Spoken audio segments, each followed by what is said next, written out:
Welcome back to another episode of STEM and Stilettos. This is your host, Zofia Morales. I am here today with the amazing and wonderful Nia Luckey, and we are discussing the trust protocol, leading authentically in the age of AI.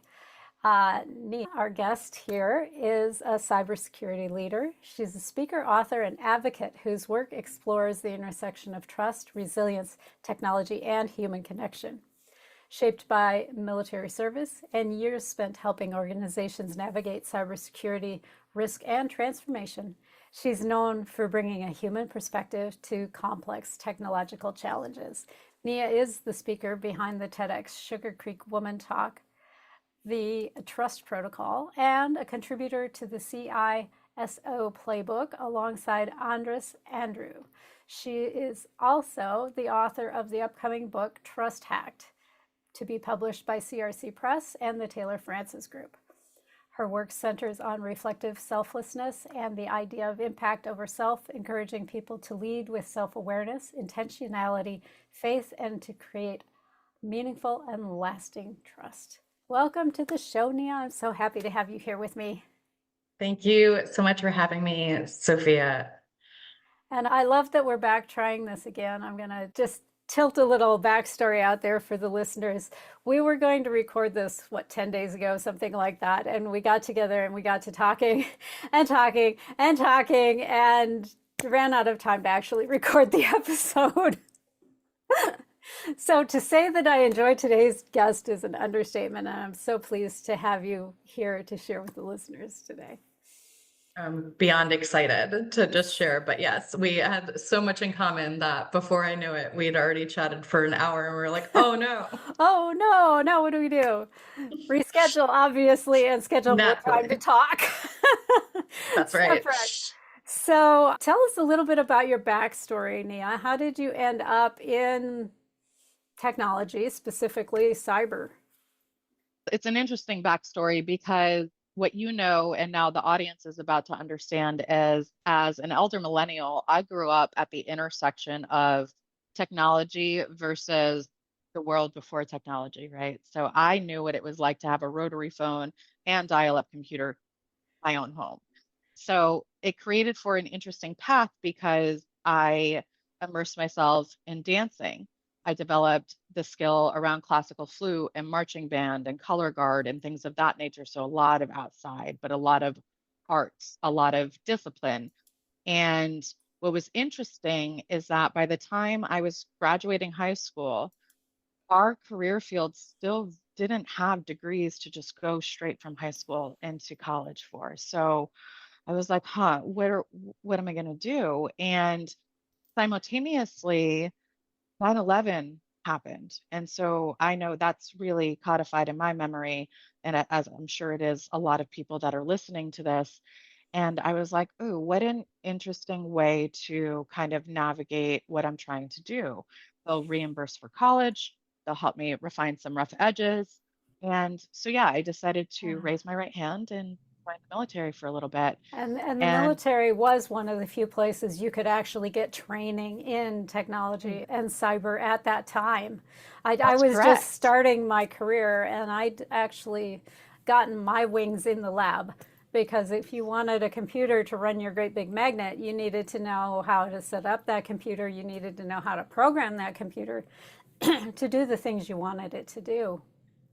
That's And exactly so right. that was my saleable skill when I came out of grad school, but not because I'd gone to study technology, but because it was a tool for me.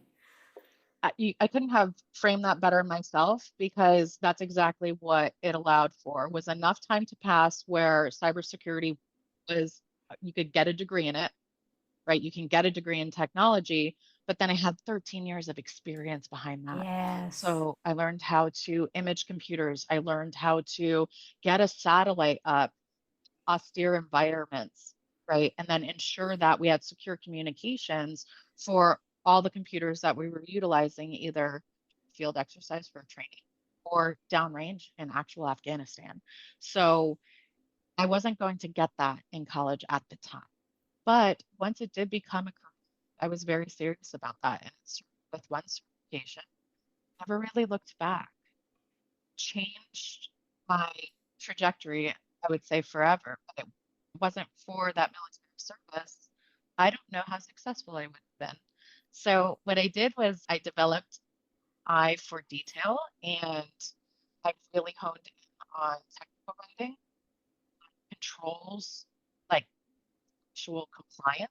So the dry, the boring, the repeatable stuff. But if you refine it as a skill, you can transfer that into other roles as I came up in my career. So transitioned out of the military, became a controls analyst, policy writer, focused on accreditation. So the military DoD spaces, you have to get an approval to keep the lights on every year. Yeah. And that's what I specialized in. And then I had a great opportunity to work with Cisco, and I stood up a security operations center for them. And that blew my mind. That was an amazing experience because that was my first time really stepping out of the mindset of an individual contributor where all my work was mine. And it was more, it took an entire group, an entire team to bring that vision to life. Yeah, and I love that you say that so casually. I just stood up this center. I've stood up centers. That is a level of complexity that is impressive. It's when you really peel it back and understand that there's over 1,500 security controls and considerations from the network to threat intelligence that really have to come together under audit. It blew my mind. So you're not kidding. And that's when you really have to lean on experts, right? That are there, that are a part of your team.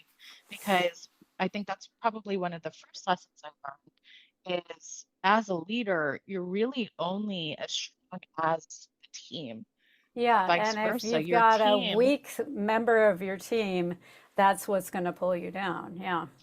or if you have areas of improvement in your own leadership style, that Yep. can also hinder the progress of the team. So that was the interesting counter lens I was able to experience that I didn't quite get from my military experience because that was very top down, mission driven.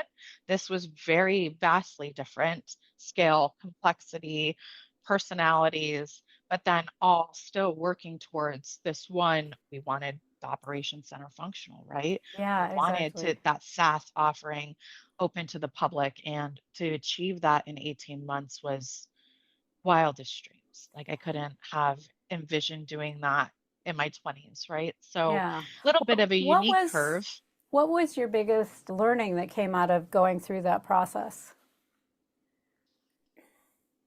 That it is okay to understand black and white like the back of your hand. But in business, a lot of times it's the through line. It's Yeah. the how do we get to a yes, even though pretty much every guardrail we're looking at is telling us no, Yep, right? And exactly. then being able to make that defensible and support evidence, that was really the mindset shift that evolved over that almost 2 year time span, was that you can achieve what even logically my brain's like, nay, we can't do that. Yeah. And so that kind of almost turned into a challenge accepted type of scenario in my brain where it's like, no, we can, but what is it going to take? Because then sometimes I need my architect, I need my security engineer, I need my the person standing up our SIM that's literally monitoring all of this traffic. And through hours of conversation, sometimes working lunches, we would get to a tangible solution. And that was invigorating, right? You're taking something that on its face is telling you no repeatedly, Yeah, yeah, and then exactly. you're flipping that narrative. So I that was, I had a boss who would come and give us these projects that had been handed down from on high, so to speak, right? The C-suite has decided we're doing this. And he would preface it by saying, not being hindered by knowledge in any way, this is our objective. exactly right. So we know why that won't work. Let's figure out how it can work. And that's probably the biggest one because even in my role today, it starts to shift. When you're so used to looking at risk from a technology's perspective or certain lenses, I think what we could do better is, again, that through line from the top to the bottom, right? eventually all risk must tie into business risk, which may Right. be very different than technology risk down here. And so, what does that look like? And then, how do we communicate that?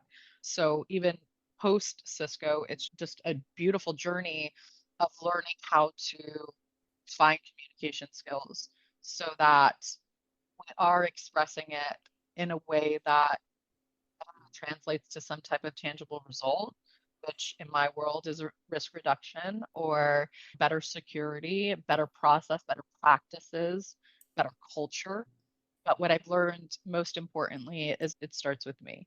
If Yeah. I've made an observation or I've learned something, it does not serve my teams or the businesses that I work for if I don't share it or I don't develop a way to communicate about it. Yeah, exactly. To be able to say, we have this gap that people will describe perhaps in technical terms. It makes us vulnerable to an XYZ assault. That doesn't mean anything So, to the person on the business side. What you need to tell them is, right now we have a gap that would allow someone to come in and steal XYZ from our company, and we would be unaware of it for probably Y period of time because of how things are currently configured. It will that's right. take this and that to be able to close this gap so that this is no longer an issue. No, And that's absolutely. something a business person can get their arms around. Yeah. Whereas just to say we're vulnerable to this particular attack, that doesn't really mean anything to them. Yeah, it's kind of, you're tuning the noise so that it's not suppressed, right? Because some of it is legitimate and some of it, especially in this era of AI, happens to be in blind spots right now, right? Yeah. Just as an example. The So you have, haiku hack. Ah, I mean, there's so many great examples occurring, and we have Claude models being taken down, right, yeah. actively. Like two of their probably most powerful models are no longer available to the public, rightfully so. But it really stresses my mantra that's really gotten me this far. So before I joined the military, my grandfather sat down and he asked me, because he was a Marine and as you know, the only other service member of my family, he was like, well, outside of the mantra of the military, what is your personal mantra? What is the one thing, tip of advice, one sentence that you will tell yourself repeatedly when things are hard to keep yourself going? He's like, because Nia, it's going to be hard. I don't think you realize what you're signing up to Yeah. do. And it was really just the idea of its impact over self. And Mm. everything I touch, everything I do, it's external push. It pushes externally and it creates a positive impact beyond me. And so whether it's in technology, whether it's in thought leadership, whether it's in raising children, it's always the idea that the impact when it's singular, which is just me and I'm in it for me, it stays singular.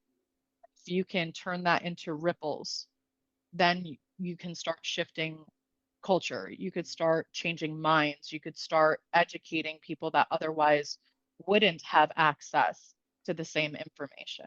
So it always just comes down to that. And man, I was really impressed with myself at 17 because I think I've really leaned into that more now in my later years, just because it does get tough. It gets really, really tough. Yeah. And sometimes your naive, optimistic, idealistic self really does have the right idea. Their plan just hasn't met reality yet. And I think that's absolutely correct, right? It's like the whole idea that the more I know, the less I know, Mm-hmm. or the more I learn, the less I Yes, know. I There we know, go, right? exactly. And that echoes the same. It's a humbling experience. It's not scary, and I do welcome it, but at the same time, it's like, okay, well then, what does the impact look like now? Yeah. Right? What does that positive intent ripple look like? And then how do we get that out into the world? Because I want my daughters to know it doesn't have to be STEM oriented, but you can chase your dreams with that idealistic mindset because life really hasn't tossed you around yet. But when it does, you have the grit, you have the fortitude, you have the skills within you to achieve whatever you set your mind to do, right? And And to life's continue going to to be push tough. forward.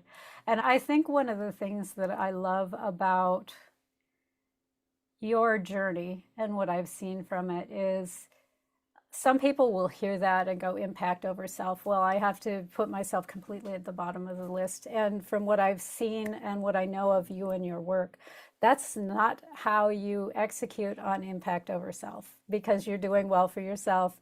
You have what is needed to be happy in life. You've got a good job, a good situation, a good income, and you're choosing still to make impact over putting yourself at the top of the list. I think the thing to notice is you don't put yourself at the bottom of the list either. No, and that actually comes from a journey I'm getting more comfortable like sharing, but and I'm not saying everyone has to go as deep as our family did into it, but it's all anchored on reflection. Yeah, well, and I'm going to pause this because we're up on our Sure. first break. I Okay. want to hear this story when we come back because I think it's an important one to share, especially if, dear listener, you as a woman have been told that you should put yourself last, and if you don't do that, you're selfish. Hang with us. We'll bust this open and break this down when we return from the break. Oh, shout it loud, but we'll hear. Tech is ours and we show no fear. No fear. No fear. No fear. Thanks for hanging in with us through the break. This is Zofia Morales. I'm back with the amazing and wonderful Nia Luckey, who prior to the break was sharing with us her mantra of impact over self, but also was about to share a story about why self is not last on her list. It's more like one or two, not one, right? Because impact is first, but probably second on her list because you do have to look out for yourself. So tell us about the story that informed that positioning. No, absolutely. So I feel like everyone can relate to 2020, and I may not have to say anything else beyond that. Yeah, it's, Um, it's a landmark year for a lot of reasons. but in the Lucky House, it really sat us all down in a multitude of ways. Our son came back into our lives like full time. We were both working remotely from home, and I was scared, right? Oh, sure. And It was really scary, especially pre-vaccine and before they really figured out how to support people through the illness. and I had to make a really big decision to walk away from Cisco, which you heard me tell a little bit of my experience there. And my career was really in this question mark state. It was like, what the heck is happening?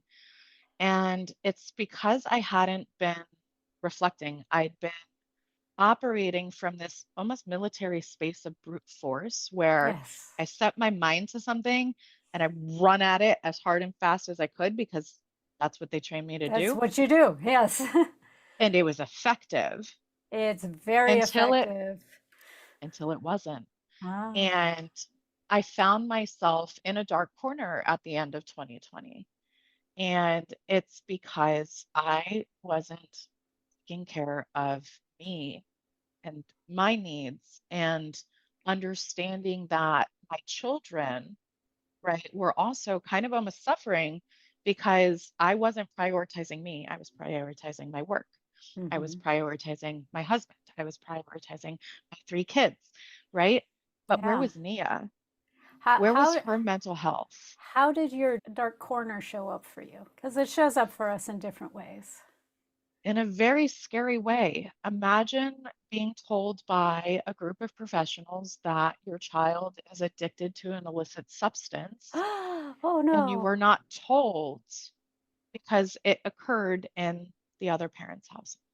Oh no. And no Oh, one yes. shared it with you. Oh.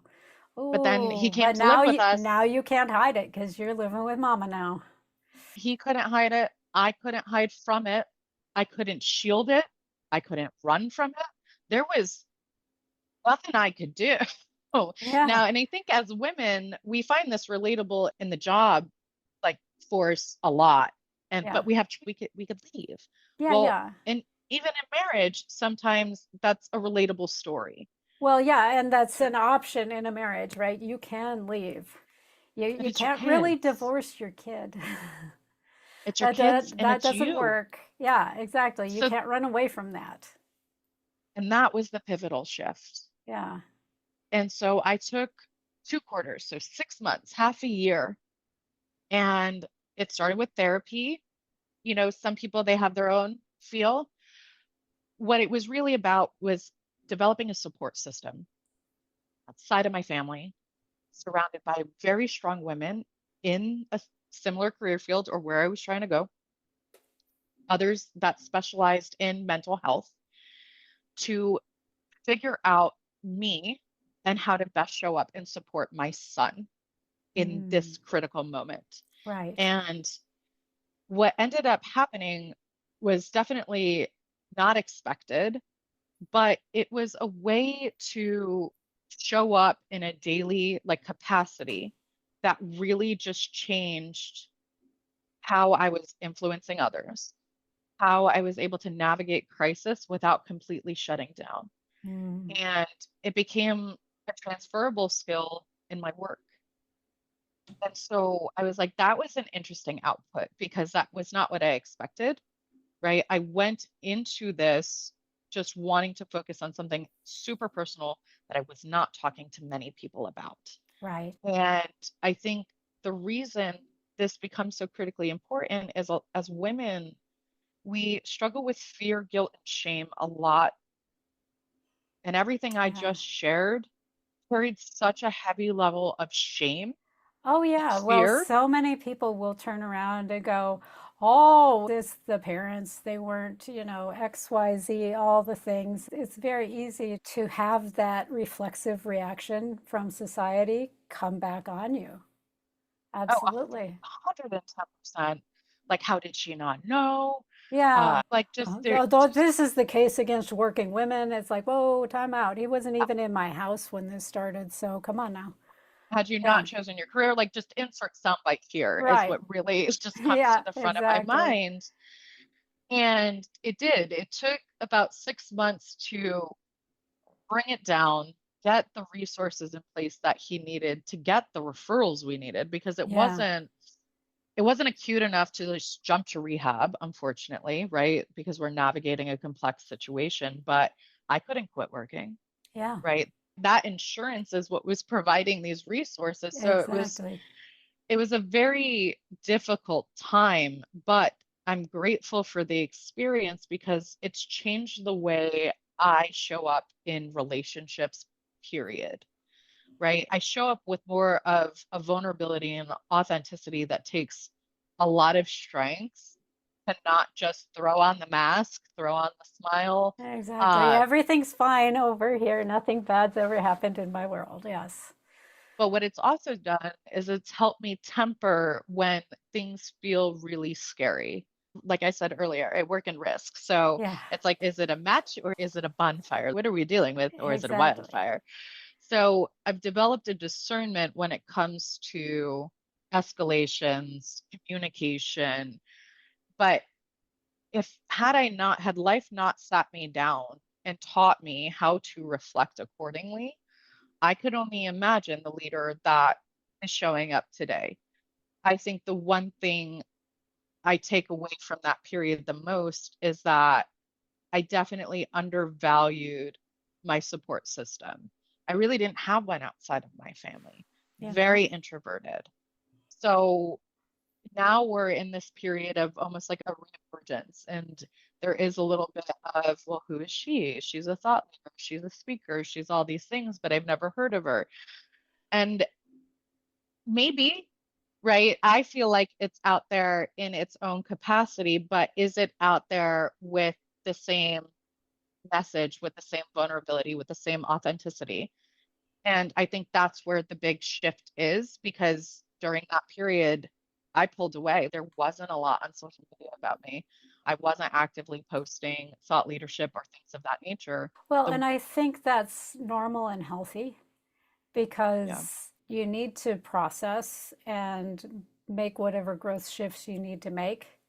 I think before you can really come back out into the world with it, if you put that kind of vulnerability into the world while you're still figuring it out, Yeah, it can be extremely hurtful and actually set you back substantively because you run into all kinds of judgment and things that you're not prepared for. I couldn't agree more. Yeah, And so when the CyberSafe Foundation out of Africa, so now we're fast forward to 2022, they were looking for mentors to help young women break into sure. cyber security operations. It was fully remote. I was like, you know what? I'm going to raise my hand and say yes, because this I feel like I could be authentic in. It's aligned to my purpose, does drive such a great, amazing, like wider impact. And at the time, it was really wildly supported by the Biden administration because women in tech, our numbers were less than 10%. Oh, yeah. We were between Hmm. COVID, between just the pandemic, the shift with childcare, all of it, we were leaving the workforce in droves. Yeah, So I was like, here's a foundation trying to flip that narrative literally on its head, kind of break the stigma in Nigeria, which was they yeah. didn't have what we have, Girls don't do this. Yeah, right? yeah, yeah. And I mean, looking back on where I started my career, I don't know that women were even 10% at that point when I started in the data center. I believe it. Um, and I know it went up for a while, but I'm not surprised that it went back down, especially with COVID. It down ticked, and then it's been in a bit. I think it's always going to be a state of flux. But I had a mentee from around that time reach out recently, and she's like, I am so proud that you are still out there doing your thing and being that example for women like myself, to women like, and she reached out with another woman that's trying to get back in. And I'm like, there's that impact over self. There's that purpose, right? And I can almost get teary eyed because I almost considered just taking a knee completely and having my husband work full time so that I could fully focus on what my son needed. I'm grateful he didn't. And Yeah. I'm grateful that I went through that reflective period to remind myself of what my mantra was, of what my purpose is. Right. And I understand the reflex of I want to be there 100% for my kid. Yeah. But I think it's a good thing in some ways that you weren't. And we kind of discussed this even before the show. As much as we want to be there 100% for our kids and do everything we possibly can for our kids, Yeah. there is a point of overreaching at which, when you do that, you're sending a message to your child that they're not competent, that they don't need to try, that they're not as responsible for their outcomes as they actually are. No, And I I couldn't. guess I want to put that out there loud and proud for any mother who is feeling guilty or conflicted that she can't quit her job to be there 100% for her child. It's a good thing in ways that you cannot do that because it will create more ingenuity, resourcefulness, self sufficiency in your child by not having you there 100%. No, and I just really appreciate you saying that for everyone listening, because had I had you back in 2022, right, that's exactly the type of advice that kept me kind of going. And so it started with the CyberSafe Foundation, and then shortly thereafter, I was afforded an amazing opportunity to co-author a few chapters on my opinions about measuring risk and compliance and governance. Yeah. And it's been an interesting journey when you lean into that purpose, what really blossoms and comes of it. Because again, I've let go of that individual contributor mindset, and it really is about bringing a positive impact to the business, to the world, to our industry, to other women, to upcoming young ladies that are going to replace us one day, right? Yeah. Fingers crossed. And that's what brings a levity and a smile to my face today, whereas 6 years ago it was bright. Yeah. And I think one of the things that we don't always give ourselves credit for is there's not a perfect balance in this world ever, right? You'll go through periods where you're really intensely, deeply involved in learning something or becoming very expert in an area. And that'll eclipse a lot of other stuff. But I think the thing to remember is it's a season, it's a stage, it's a phase that we go through. It's all part of the growth process. It's kind of like walking. I use the walking metaphor a lot when we talk about balance. It's not this I'm perfectly centered and moving forward action. You swing to the left, and then you swing back to the right, and then you swing back to the left. And the idea in the balance on that is not that you never swing left or right, it's that you swing a certain amount left and a certain amount right, and you try not to swing too far because then you will fall on your butt or your nose, depending on what's happening. But the whole thing is about the swing. A step forward and a rock, a step forward and a rock. No, that's absolutely right. And it reminds me of, I was in Kentucky. I was invited to speak on the trust protocol. And the keynote at the time, she was talking about the dance. And she Yes. was talking about getting back into that rhythmic motion, because that's really what it is. We're not meant to be like, Static. Yeah. no, we're not. We're dynamic beings, right? And life is thereby dynamic. And sometimes it just can feel so overwhelming that you have to, if I wanted our listeners to take anything away, just be still with yourself, understand what you need in that moment in order to get back into your rhythm, right? Yes. And that's what that reflective period really was for me. It was identifying who I needed most, identifying new relationships I needed to develop, because I was navigating something highly complex, which is no different than the complexity of standing up a security operations center, right? Like, Yeah, it just has a different set of just success metrics. totally different, that very personal, right? Has all of those strings attached to it emotionally, but it can still yield success. But the biggest difference was I had my support system when I was standing up the ops center. My support system I had to create, right? And now that I Right. have that, I keep that wherever I move. And I'm always selectively looking to add people to that so that I can develop these symbiotic relationships where we're helping each other, right? Through conversation, we're sparking light bulbs where each of us can think about a topic differently, or, Yes. innovate in some way, shape, or form, because that's really the core of Trust Hacked, is how can we look at core components of cybersecurity differently so that we start showing up as leaders in the capacity that's needed, right? And that's a very different conversation. It's really prevalent this year. It was popping up last year. And trust is really at this like kind of crux of all of the conversations. And for me, it comes back down to, well, am I showing up authentically? Yeah. Am I showing up in a way that protects trusted conversations? Am I showing up in a way that supports resilience, my own, first and foremost, but then the team I'm on or the team I'm managing, right? And can we measure for that? Because obviously, I think Yeah. like just Well, being and able to, like, it's all about.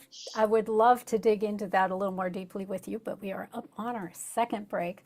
So what I'm going to invite you, dear listeners, to do is grab your pen, grab your piece of paper, and spend a little time around your support circles, because you have them. You have them at work, you have them in your family, you have them in your neighborhood, you maybe have them in your industry. Spend some time around who these people are and take a little bit of stock on which one's kind of thin, which one could use a little bit of attention, and hang with us. We'll be right back from the break. Oh, checked it loud, but we'll hear. Tech is ours and we show no fear. No fear. No fear. No fear. Thanks for hanging in with us through the break. This is Zofia Morales. I am back with Nia Luckey, And before the break, I'd asked you to spend a little time with your support network and what corners of that could use a little bit of focused work to get you a little bit more support in whatever area of your life is feeling the wobbliest.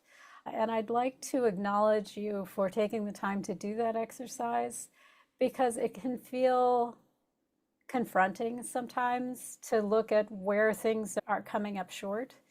But I'd like to invite you to consider that an opportunity to move your life forward, to begin taking steps to make things better. And just acknowledge it doesn't always happen overnight, but when you continue to take steps towards it, you get there. So we had kind of brushed up against trust and the trust protocol. And a lot of people don't associate cyber with trust. They kind of associate cyber with distrust of the world, everybody's out there to get you, to hack you, to steal your stuff. Talk about where trust comes in. That's a great question. And just not trying to give anybody homework, but if you have 8 to 9 minutes, check out my TED Talk. I do dive into this because it happens all the time. So from GPS glitches to a phone update mishap, right? All of us can agree that technology I and will trust. put off my phone update as long as I can because they break it every other time. Which kind of impacts your trust, doesn't it? It does. I don't just automatically click that button. I go, what else is going on and how bad could this be?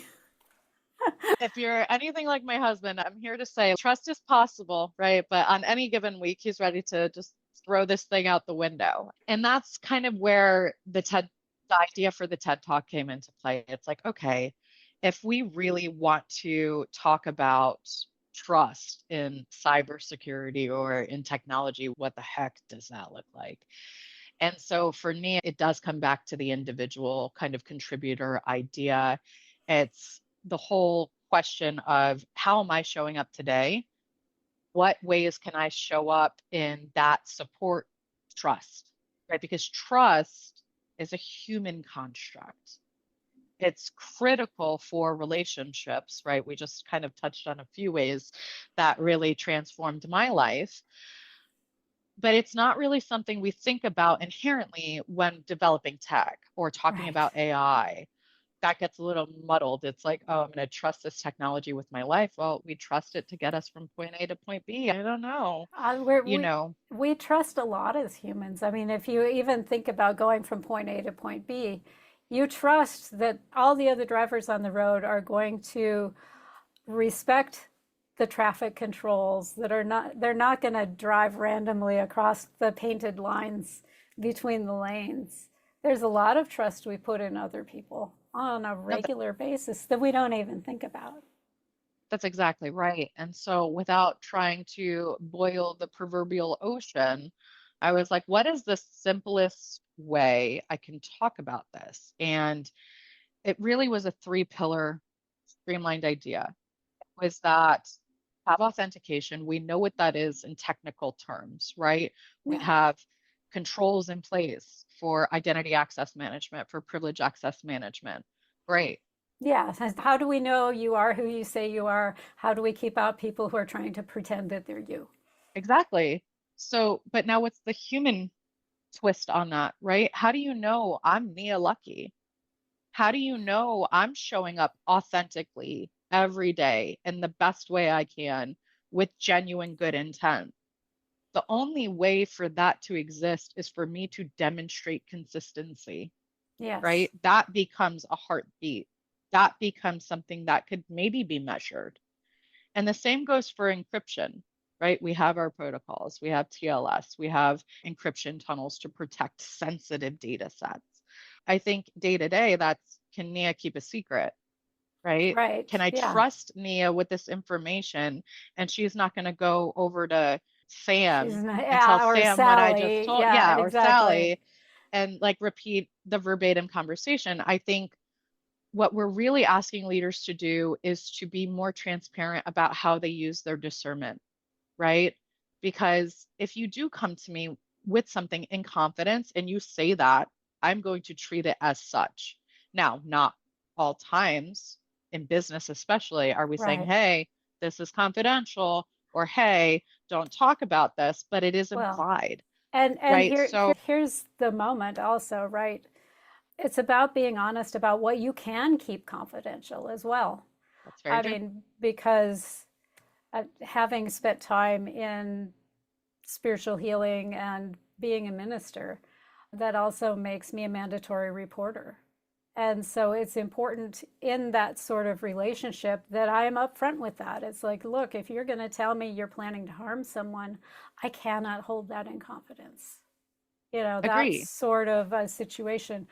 So I think it's important when we talk about trust and confidence and that sort of thing, that if you have guardrails around that, if you have places that you won't go, if you are not the one that they should call to help you bury the body, it's important to say that. In so many words, I do Yeah, agree, right? Because hopefully we're not really hiding bodies. I've right. got a few crime shows I could recommend though. But in more of a literal translation, it's just being mindful of each other's roles, right? Yeah, You can't, it's tricky to put somebody in a position where they're suppressing information that by their role they should actually be be talking about. sharing. Yes, Correct. So what really sparks in my brain is Dr. Brene Brown, and she yes, uses an amazing metaphor, the glass jar, and she talks about marbles, and she yes, talks about, right, how each of those now envision each marble is trust or an opportunity to yeah. build or break trust. Well, And and so, some of that is important, right? It's the number of deposits that go in. But some of it is also, as you mentioned, your predictable reaction that's right. to whatever is going on, not doing weird exceptions that are out of your values and your truth to yourself. Because there are people that I don't like that in many ways I trust because I know how they're going to react, not because I like how they react, not because there's someone I'm going to choose to go get a reaction from. But if I know that sharing XYZ with this person will absolutely put it out into the grapevine, I can count on that. It's a form of trust, but you also have to exercise a lot of discernment. Oh, 100%. And what Yeah, I love about what you just touched on, though, is now we're talking about individual resilience, right? So you've learned how to gauge others around you and navigate that safely. That's keeping your head in the game, right? Which I think a lot of women sometimes we struggle with this internal resilience aspect. mm, But it can come down to a simple conversation, right? Because I think there are conflict points, but I also do agree that there's growth in conflict. And sometimes it's a, hey, reacted XYZ way. This is my boundary on XYZ behavior. yes, So if we could please try and do ABC, that would be much better for me, for you. And then what you've just done is you've extended your own internal resilience through a professional or personal boundary to that other person. It's business. So I don't have to like everyone that I work with genuinely. Like I'm not going to go on a family vacation with my boss, probably not going to yeah, happen. But I need to be able to trust that if I bring you something that is a genuine observation, that you're not going to brush it off or right, you're not going to overreact or, right. And so that's where this whole trust protocol really comes into play. It's how am I as the individual showing up and am I demonstrating behaviors that are authentic to myself, right? Am I somebody that is exuding and kind of being the living example of what trusted communications could be or should be? And then resilience improving? Is my own resilience and ability to be in this role and be on a functional team improving? Is the team like, what are the ways we can gauge that? Because at the end of the day, failure is going to happen, period. right, There's going to be trust fractures. There's right. going to There's going to be be stuff that goes wrong. Yeah, scenarios that literally challenge how we operate as individuals, as teams. And so if we can keep a pulse on those three and keep it very simple, right? That's another kind of mind hack that came out of the military was keep it super simple. Yeah. And so I'm like authentication, encryption, resilience. And the idea is if you start feeling unsure or you start feeling like your foundation is rocky, look at authentication or encryption. If you feel like trusted communication was kind of broken, maybe look at the resilience or the authentication piece, right? And then if it is you're dealing with somebody that you're like, they're not acting like themselves or something is off, maybe leverage trusted communication to kind of figure out if that person is okay. Lead with curiosity, lean into empathy. I always stress that it's important to understand and see the humanity in others because that's where trust lives. Yeah. We have to be able to put sympathy and empathy kind of as a lens on situations so that we bring the human component back. Without that human component, I'm not sure we're ever going to get to the level of trust we need to develop the technology in a safe way for public consumption. That's my 2 cents on it. But I think at its core, it just comes down to I want to trust technology, but the reality is on any given day, I have a multitude of reasons not to. But I still work in cyber. I still help teams that develop technology on a daily basis.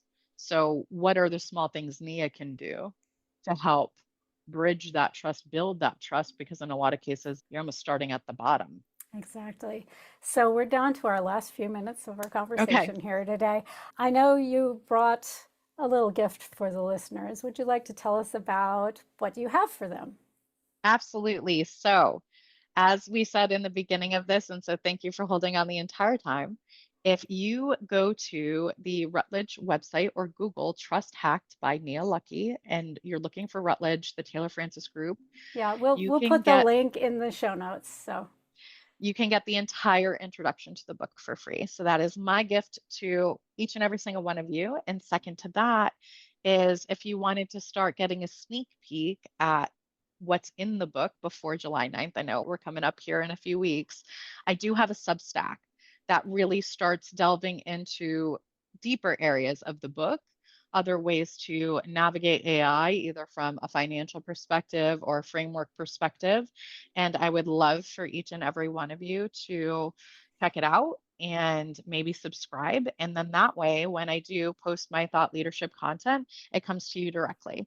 But those are my 2 gifts to every single one of you for hanging on and listening to our conversation today. I love that. And if you go into the show notes, we'll have links to all that to make it convenient for you to get connected with Nia. So, what are your final words of wisdom today? My final words of wisdom to everyone listening is that if you ever find yourself in a period of doubt, right, reflect. Take that time, figure out who you can call because you're never alone, and understand that your purpose is much bigger than I think we're taught and encouraged to realize.